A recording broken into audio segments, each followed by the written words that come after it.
Taz. I do internet out there. I'm actually year-round. I work for Burning Man, live in Gerlach, so that's what I do. I'm Kristen. I don't work in Gerlach, but I'll work in the network. I'm Kat, IT Operations Manager for Burning Man. I'm Matt. I work on that team and puts the internet out there. Hi, I'm Denise. I do things with Burning Man. I'm a Sunny News girl, and you might use some more of them. I'm Jonathan. I just plan on setting up a base station in the next year. Trevor, Playa Network to church. Irish, I've got a big tower and it seems a natural choice to put a Wi-Fi thing on it. My name's Shaddy. I'm with Camp Papa Lakeville. We run a GSM cell phone network out there, and we're going to be met again this year. Also running our own 365 network. Make sure no one else is. We're not going to interfere with anyone else to do that. I'm Captain Inappropriate, and I normally support Slut Garden and More Fun Less Suck with internet access to usually a satellite uplink. And this year I'm going to move over to that with the Burning Man backbone. Last year I was inappropriate with the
for St. Joseph Blues last year. I don't know if I'm going to do Wi-Fi this year, but I'm very interested in being involved in a lot of your projects that you need a hand.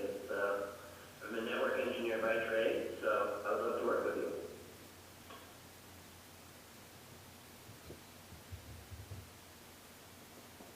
Okay, great. We have a few more people step in. They can introduce themselves pretty quickly. What camp they're with. Their name. Great. I'm Phil Sato. My name's Pete.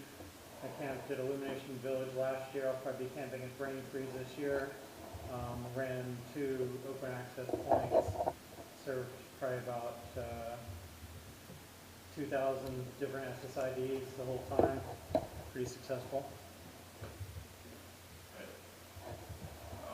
My name is David Burgess. Our team is called Papa Echo. We do a lot of stuff with voice over IP and cellular. So we're talking slides. Al, I think is working on putting them It's already, on.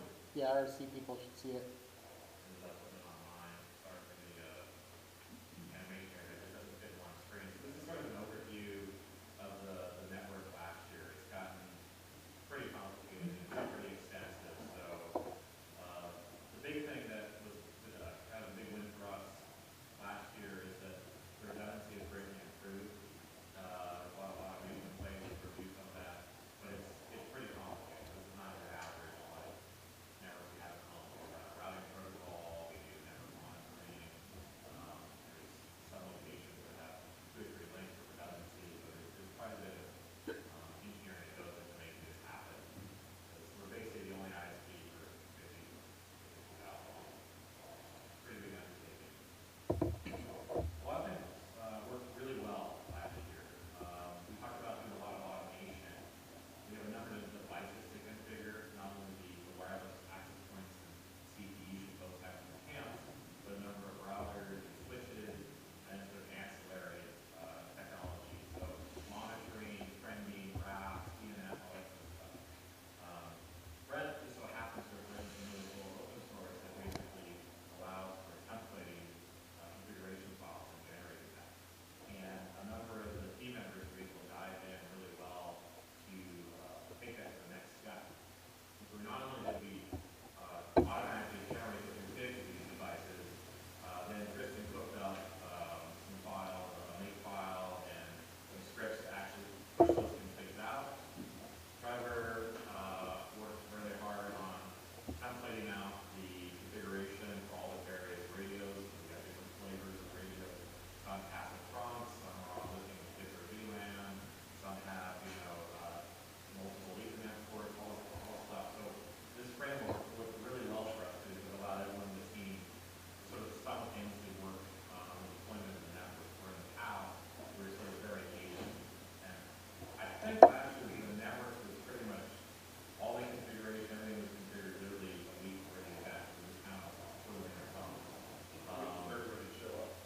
public IP and private IP on the internet. This year, or sorry, last year we did a architecture change where we only do NAP once we reach rural, and that's where sort of our demarcation is, where we get the internet connection from. This basically meant that there was full routing capability on the phone. So if X camp wants to talk to Y camp, they could fully route translation layers between there. A number of projects really liked this. They were able to be at a remote location and log back into their camp or their project, and this was a really nice framework to support that. A couple other things that worked that were very much transparent. Power. This is a problem that we had, not last year, but I think 2011. That basically the internet goes through Durlock and it gets out to the outside world, and it's actually a kind of a miracle it all works for a variety of reasons. It's not just the infrastructure we build. We've become more intimately involved with the ISP that we buy connections from, and he actually has 3 different mountaintops before it gets into Durlock. The last top is 80 miles. It's 10 for diameter dishes, so it's pretty ridiculous we can get internet out there in the first place. That's this high speed. And one of the things that burned us in 2011 is we had this great connection and Durlock had a power outage. And as Taz knows, sometimes it's 20 minutes, sometimes it's 2 days. And I was sound asleep when it happened, so I didn't even know to deal with it. Matt actually had to come to my house and wake me up. It was right during the event, and I was trying to catch up on sleep a little. So that kind of sucked. We got that taken care of now, though. Yeah, so that was a real frustration of, go to every machinery, get a generator, get a car that has a trailer in it, drive all the way to town, rewrite the power and everything. So it was pretty brutal for us. And so last year, we did an investment where with a generator parked on site, an automatic transfer switch. So we tried to remove that single point of failure. Thankfully did not have to get engaged, or hopefully that won't happen again. Another thing we did that's really more specific to us is we have a mechanism for building an out-of-band connection. So this basically allows us to build a network. As it's being built, we have sort of a backdoor to get into Durlock. And this has been really critical. You'll notice that ESD that runs the radio network, the walkie-talkie network, they do a similar model where they do some temporary deployments to the event and post event that facilitates the building for the backup. And we sort of replicated that. Another thing that gets quite a bit of fun is the length that we can do wired connections.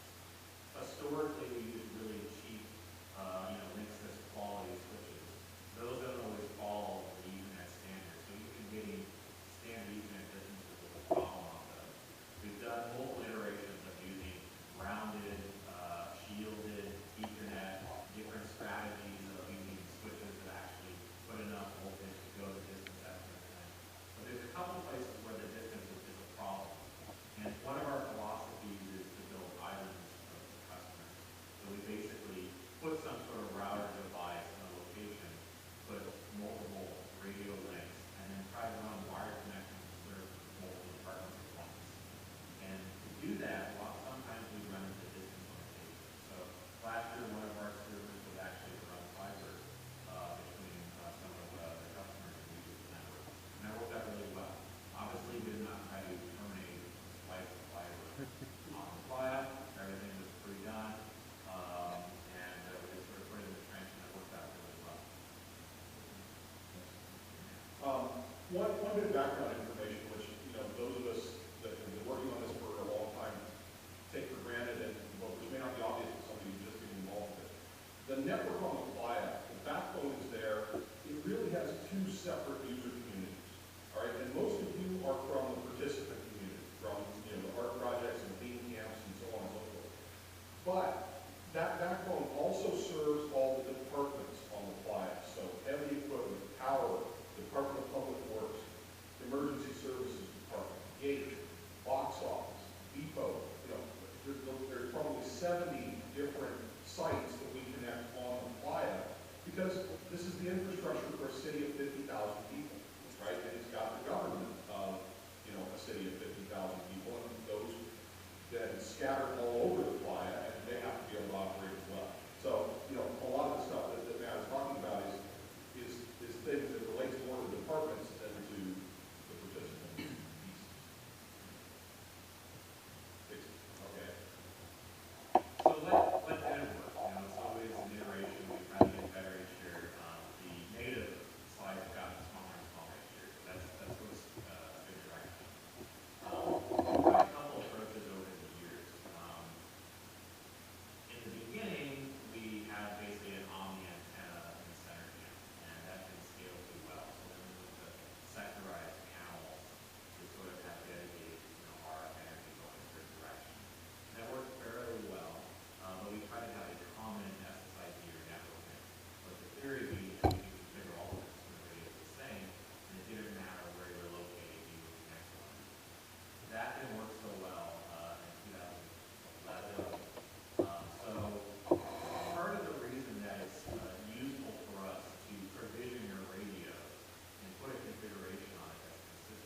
they start getting lower signal quality, so getting lots of errors, they can even take more than double.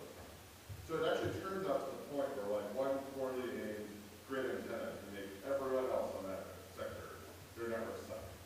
So what we're going to do this year is we're saying inter-bridge only. And I actually mean that I'm going to ban any device that I find that's not doing MIMO or well aimed. Because what's happening this last year, there was all sorts of capacity drops. And it was largely because of the grid antenna. So don't put a grid antenna, get an inter-bridge. Anything else, don't do it. Will not work. I will ban it from the network. Actually, it's possible. So please, everything will run faster for everyone. We all just use them.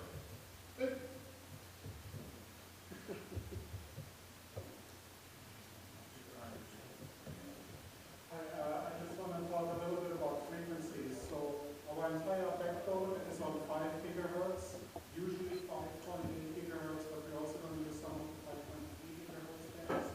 So we ask you all to keep your Wi-Fi or other radio stuff off the 5 gigahertz band. If you want to do Wi-Fi in your camp, please use 2.4 gigahertz.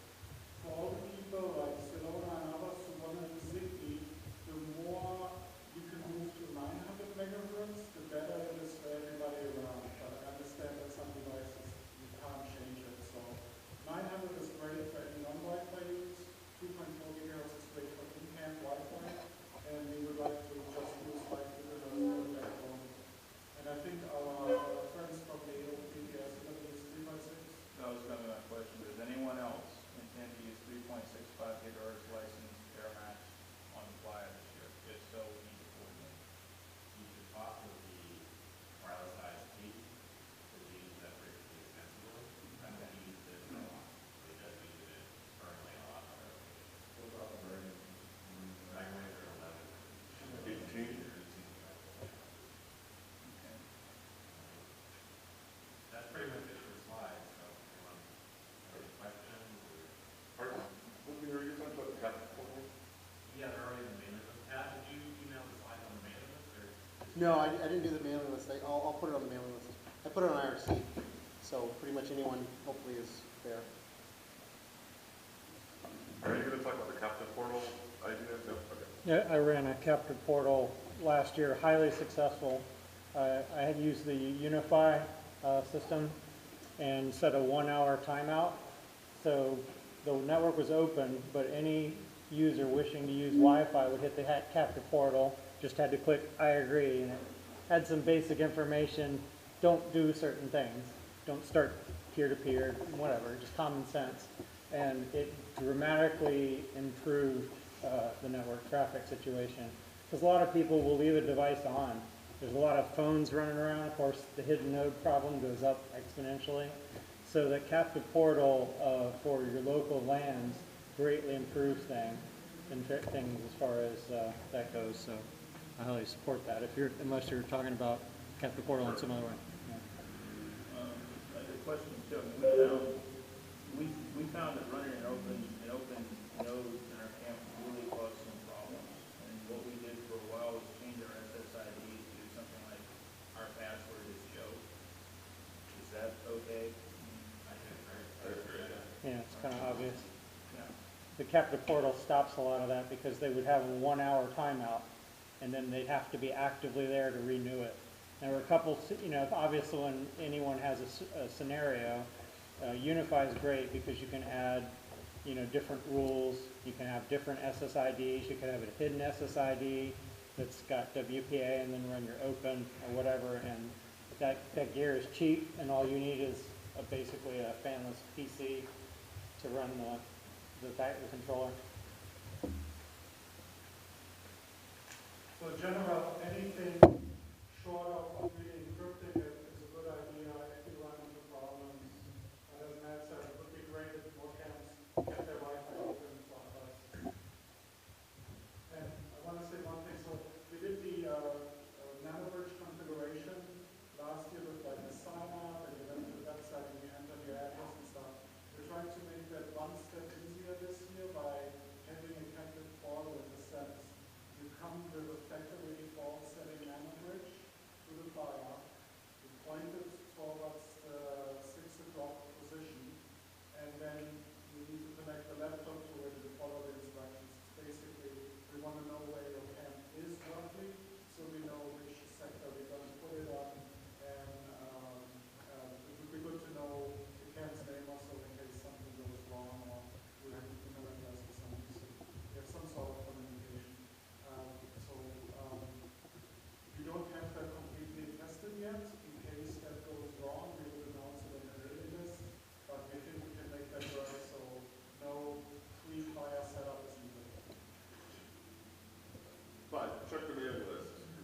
right in.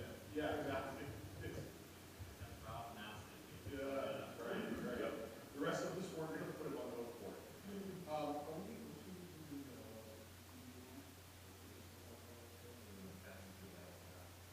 we still use the Wi-Fi thing? Is that still available this year or not? I assume it is. Okay, so, and how do people get access to it? I don't actually use it, so which one?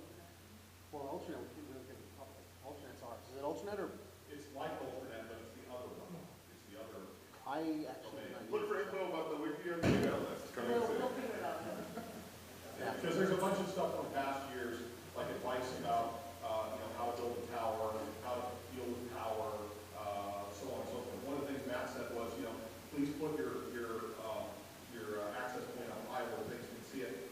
Problem is, if you go too high with it, you run into something called the hidden node problem, and performance falls off rapidly. So, there's a lot of information about that sort of stuff on that site. We'll get that out to people sometime. Is there information on where you, that place to get your innovators? Just, ask, Google, we all, it's kind of a running joke within the networking team that each of us has our own favorite company to buy these things from, but they're like $85 wherever you get them from, so, Yeah, it's plus or minus $2. Amazon has them. Streetwave is a local distributor. That's really good. I mind from WM Parts, it's whoever you've had a good experience and good service with.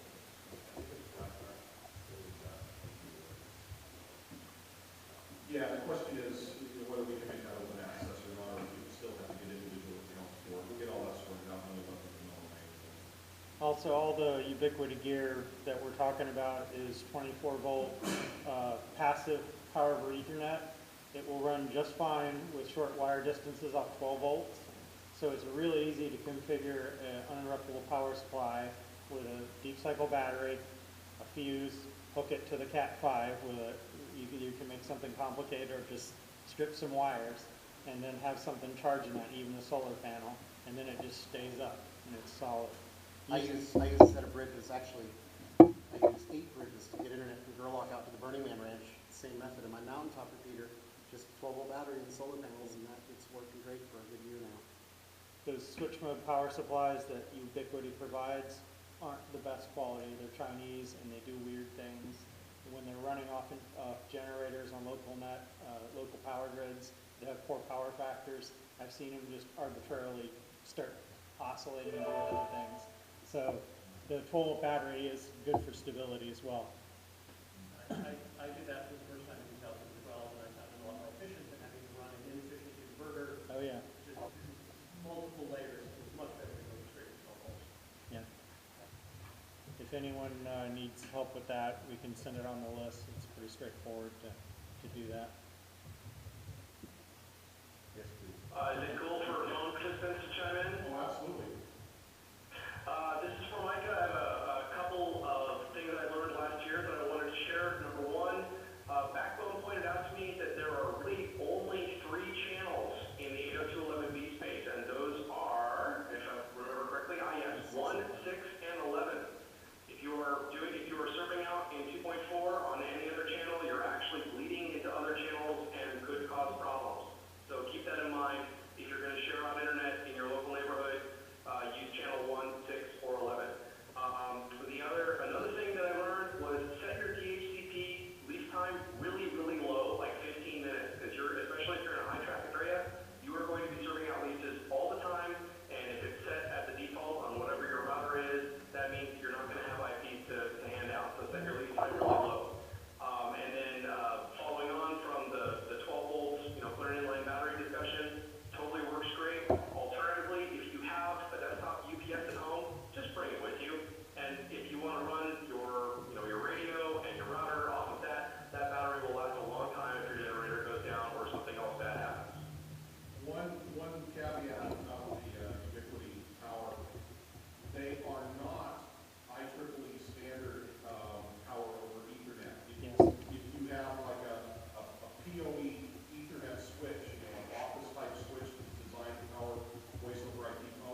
standard 802 AF shouldn't power up on 48 volts, but yeah, that's true.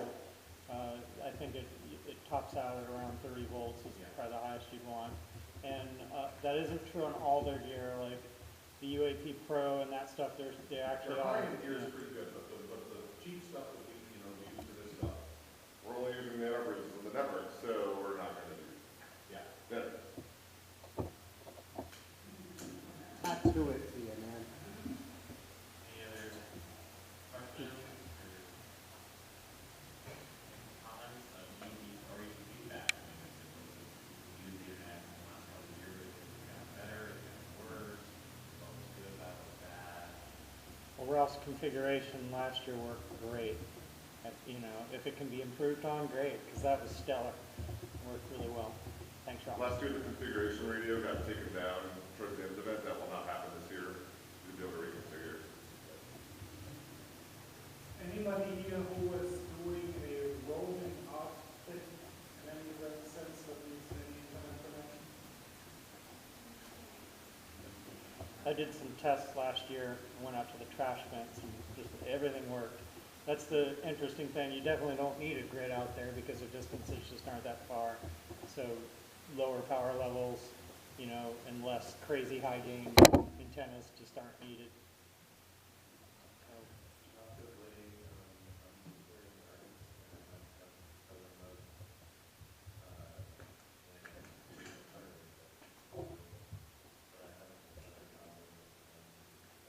Talk to the investors and you've got an experiment you want to looking at getting. Last year, we really do something where I set up a network and two, and there's some people that do. How does that work? Badly, because I ran out of energy, time, and motivation. So eventually, I would like to do that again, but I don't want to commit to it. So the idea was to have a 2 gigahertz cap access kind of radio, and that could be centrally configured to theoretically allow roaming between decans and stuff. So if you have it, please bring it, but I don't want to commit to doing anything with it. Another thing is if you represent a camp or an art project that's arriving early, telling us that it's not possible to go to school. So we support a lot of the camps like Holy Man, the temple, supported for all street last year. So the guy hanging out with Fly, tell us we can help you get that taken care of. Not Yeah, the early arrival camps are really useful for helping artists and people who are leading art projects and coming out on fire early that have emergencies that they need to deal with. Early in the event, I set up the Airstrip Victoria access point right next to the artery, and we had a ton of artists coming out to that site as all of the public access points got flooded by people's cell phones connected to them. Yeah, it's a lot of iPhones. Would it be okay for us to send people to your camps? If somebody comes to us, they're always looking in center camps, they come to us, and some people don't like that. We would like to be able to say, go to that camp, we think they have Wi-Fi. Would that be okay with you guys? That did that, I think we can help us do that. Wasn't that what the wiki was supposed to help with too? A list of, I mean, you're going to do the tap the portal registration. Maybe you can add something on that sign up. Yes, I have open Wi-Fi, you know, and then we can create some sort of a database on it. I think for most of the event, there was a board of life that said there are a number of camps out that have open Wi-Fi, for example, and this is my camp, and nobody else. And I'm very happy to contact, that's what it's for, but we can look more. Did you get visitors? A lot, yeah. And a lot of them sort of emergency, you know, we had a few, you know, my grandfather is dying, and that was the last thing I had to talk to him, that kind of stuff. I was really glad to do that. A lot of people left in tears, happy that they were able to get the contact. I also have a voice for ID phones and make available to people, for those sorts of things. Yeah, I've run a public payphone on the fly for, I guess, 5 years now, and it got extremely high utilization, and the network was really stable and latencies were good last year. So that thing was in use almost round the clock. Crazy amount of call statistics. I did a database breakdown to see where in the world they were calling. Kind of cool. But yeah, the phone saves a lot of participants. There is cellular coverage out there, but it's overrun rapidly. It's just unreliable during the event, so it just doesn't work. They're trying to be even more out there. Yeah. Is what Good I luck. So one of the things that we did last year that at least the Playa Tech team, us, are not doing this year, because we tried it and it didn't really work for us, was using the merge radios as a possible way to reach us and so forth. For a variety of reasons, it just didn't work for us. Now, if people want to do cooperative troubleshooting, continue to use that channel and do cooperative troubleshooting, it's an open channel. If you've got the radios or you want to get one of the merged radios, it's a good thing to get, because the other thing you can do with it is call direct to ESP, reaching out to them.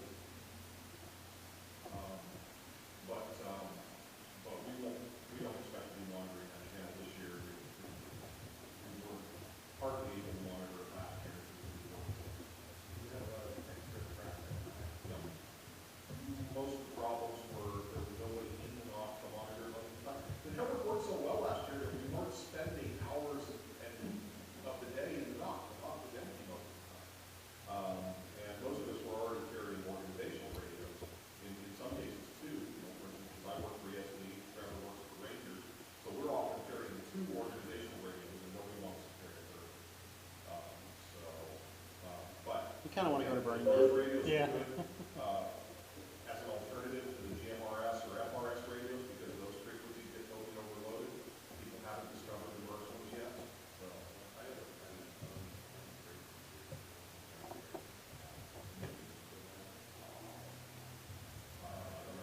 not for us, no. I mean, among you guys here, I don't know. The Burning Man organization, the ESP runs the radio system for the whole organization.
the office/doctor's hours that we held at Airship Victoria, was that helpful? It was fun. Yeah, we try and get the solar panels set up. I should do that again, just as a social event if nothing else. Okay, maybe we announce something on the mailing list. That replacement is, we like to find something more. Yeah. And if your camp here is not one volunteer, those staff, on whatever days, that'd be great. We'll settle that later. I'm sorry, what is it that you're asking for? Last year, we said that either was it every day that we were there or just certain days, that we would be at Airship Victoria, Camp Airship Victoria at a certain time, where people wanted help to come by for help with troubleshooting or whatever. And we're saying, yeah, we'd like to do that again this year, but we don't know where yet until after camps get placed. But we'd like it to be somewhere near center camp. And if you end up, if your camp ends up placed somewhere near center camp and is willing to host those kinds of events, for every evening or some evenings during the week, then let us know, and we'll figure out where we're going to do it, where and when we're going to do that. Office hours, basically. Spankies will make their space available for that purpose. Cool. We anticipate being around 8:30 and that's what I. Okay. Okay. Hey, David, would you like to talk about A, what we can do better, and B, if people want to participate in the experimental software network, what they can do? Yeah, okay, yeah. So, so anybody's been following this, we run experimental cellular network on the fly. We've done this for a few years in a row now. Last year, we carried, altogether, I think we carried 15,000 telephone calls and about 20,000 text messages. The system was reliable enough that there was actually one camp that was putting these sort of, FBI style GPS SMS tracking devices on their hard cards and then live tracking maps. So if someone's interested in using SMS for our project on the fly, last year the network was actually stable enough and then had coverage to support that. So last year we ran, we allowed use of the network by almost any SIM for about 24 hours until a couple of crazy people who had AT&T SIMs came to our camp complaining that we were preventing them from using ComNet. The reason they couldn't use ComNet, of course, is because the ComNet network was terribly oversubscribed and also suffering a lot of shadowing and propagation problems because of all the metal crap that would appear on the fly in the last 3 days. But nonetheless, we shut down the registration because we don't have the time or energy to fight a lawsuit with ComNet. So I think this year what we're going to do is we're going to allow we're going to allow use of the network by phones that are carrying SIMs from anyone except AT&T. If you have an AT&T SIM in your phone, you're not going to be able to get service off of our network. And the reason we're doing that is because ComNet is using AT&T network identity codes out there. And we want to make absolutely sure that your phone won't find service from anything but ComNet. But other than that, you should be able to connect to our network. We expect the network to be more, again, larger, bigger, better, more reliable than last year. And we expect to be able to run, to be able to allow open registration. We're also probably going to be running a 3G network over a much smaller area. The only way to use a 3G network, though, is to use SIMs issued by our camp. So you would need an unlocked 3G phone and a SIM from us in order to use a 3G network. And that's just because 3G handsets require mutual authentication. So if you didn't make the SIM, the phone can't use your network. Prevents man on the middle lines. You're aware Verizon put a cell site out at the High Cough Mine also? No. So actually Verizon now works out like in Malapai Valley and a lot of the Playa now and whatnot. Right. So in the whole. CDMA. Yeah. That's Well, actually, I don't know who it is, who put it in, it's not necessarily Verizon. I know Yeah, Verizon. ComNet was running a CDMA network under Verizon's network identity. Yeah. So it's yet another cell node out there. Yeah, well, we're not even touching CDMA stuff. We're running the DCS 1800 band, so as far as radio interference, we're not concerned. We're running all SDR, right? Yeah. Cool.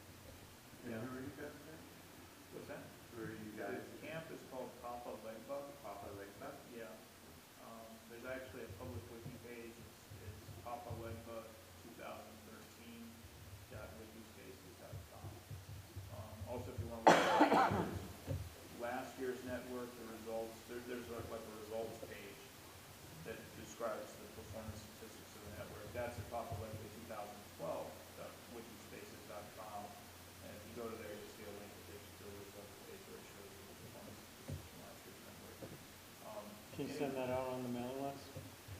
Sure, yeah. Be nice.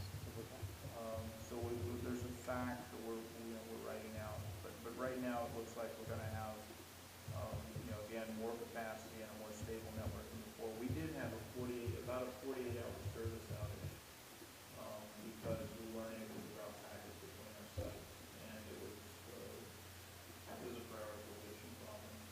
Just, it reached a point that the supply network was kind of oversubscribed, which it eventually does, and, we just weren't able to move enough packets to set up phone calls anymore. Ralph fixed that, but it took us a day and a half to find and get that done. And that's actually why we're gonna run at 3.65 gigahertz. We're gonna run our own 3.65 gigahertz maximum this year. And we use the Fly network as our primary network, and probably also a VSAT system of our own as a backup. We're also gonna have some wired voice over IP phones running off of the BGAN terminals. That's expensive bandwidth, that's extremely valuable. So if someone has a true emergency, true enough to justify $1 in a telephone call, this is probably one of the more reliable phones out there that we can do voice over IP calls right off the BGAN. Where are your tower types set up?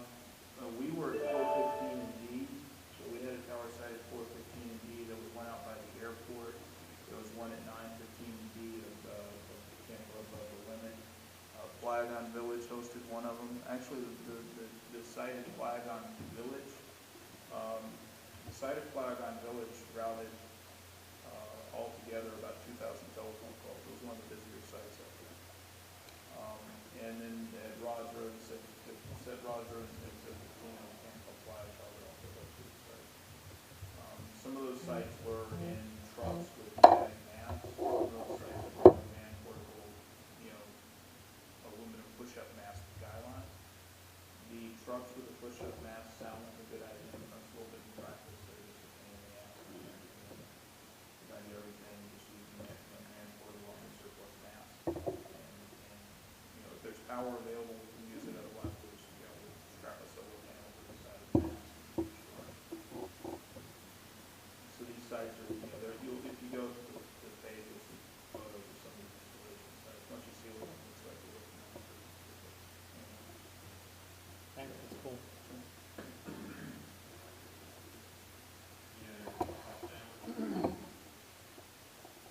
I'll point out some tips. I had an infestation of playa and Ethernet in a little playa dust inside an RJ45.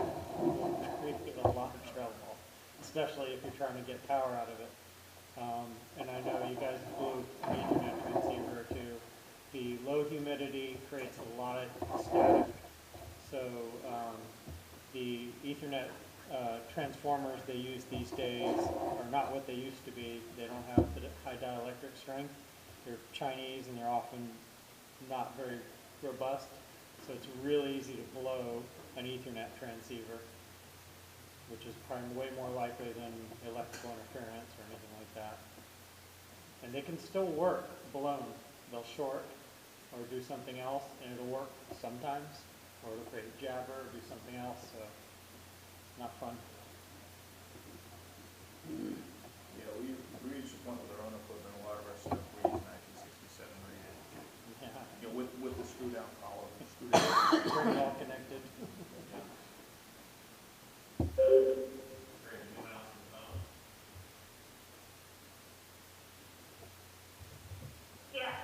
Yeah, I'm still on.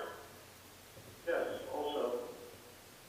Did anybody else have anything to say or have any questions?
What's the, Say, Arlene, what did you say, Arlene? The link from Fernley to Gerlach is 80 miles. one long 8-mile link with no repeaters, with a 10-foot diameter ditch at each end. what equipment is he using for that backhaul? That's awesome. Yeah, I don't feel it's privileged to talk about his network, Oh, okay. but he's more than happy to contact him. Go to things Doug Dawson and I'll find it there. Well, thanks, And for the record, we buy every bit that he can provide to Gerlach. Yeah, so it's kind of an interesting challenge for him because he's only got a few customers at that end. It's very difficult to justify the CapEx to be able to put these giant dishes with radios, antennas, and whatnot. So most of his other customers will have one mountaintop that supports a couple thousand customers, not 2 or 3. Yeah, so, and one plea on our part, please do not do anything to piss this guy off, because he is I'm dead serious. He is the only internet service provider for Gerlach. There are no backups, there are no other options, and if he decides that Burning Man is not worth the trouble, we are screwed, okay? So, seriously, no joking around. I just let you know I'm not contacting him. I was just curious to how that was working. Yeah, I mean, it's a lot of us do internet infrastructure for a living, Well, yeah, I work for CCIA, so that was just really curious. There are a couple of projects that are happening both in California and Nevada that paint a better picture for the future. Up in Portola, California, there's a pretty extensive fiber network there. That's still about 60 miles away past Portola. Line of sight, yeah. It's A couple hours drive, but 2 mountaintops in the way. There's some infrastructure in Winnemucca, and a lot of fiber actually ironically going to the Paiute Reservation, yeah. Nixon and Wadsworth, you guys drive through it. There's a third town which a lot of you probably don't know about or go to, Sutcliffe. It's on, when you're coming back from Burning Man, on the other end of Pyramid Lake, you'll see it over there. If you're to take Pyramid Way, you just keep going about 5 miles, you run into that little town. But the Indians get a lot of government support for things like that.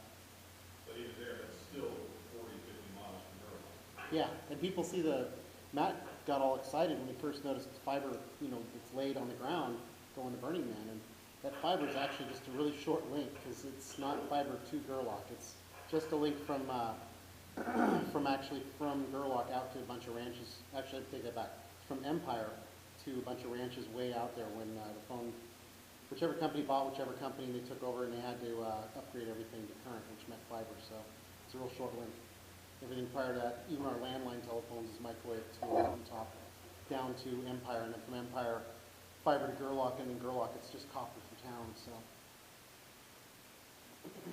And historically, we have not hit the capacity of the link. We expect that to probably happen this year because the activity for different channels increases so much. And ironically, we tend to tap out the link after the event.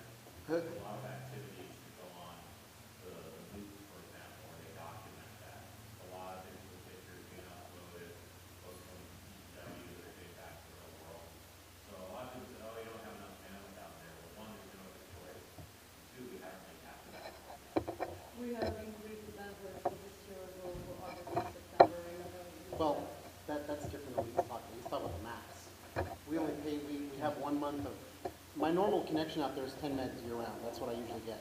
We basically open the pipe for 1 month for Burning Man. This year we're going to open it up for 2 months to help, with the extra that we need after you guys are long home and already washed your clothes and all that kind of stuff. There's still people out there doing loop lines for a month.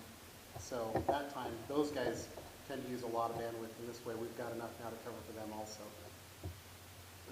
On the participant side of things, when I was just nosing around with Wireshark, it seems like a lot of the bandwidth pre-event and at the beginning of the event was people downloading music. And then as the event progressed, that switched to people uploading pictures. Yeah, I was actually pretty amazed watching the traffic graphs last year. For much of the event, we were sending more bits per second out to the internet than we were bringing in, especially